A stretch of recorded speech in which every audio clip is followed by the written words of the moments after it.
सत गाँव गवैया और तरिया में उपजे बुहार हो। पहली दोहा पारा था शीतला धोखू हमरो बुहार हो।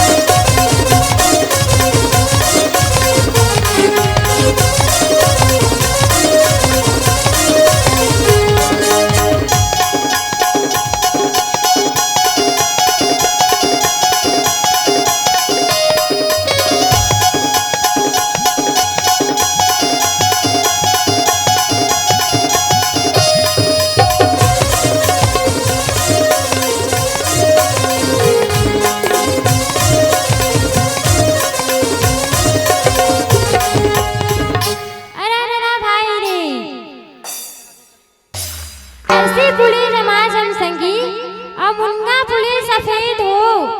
अरसी पुले रमाज हम संगी और मुनगा पुले सफेद हो। बालकपन में मित्र बने जवानी में भेंट हो।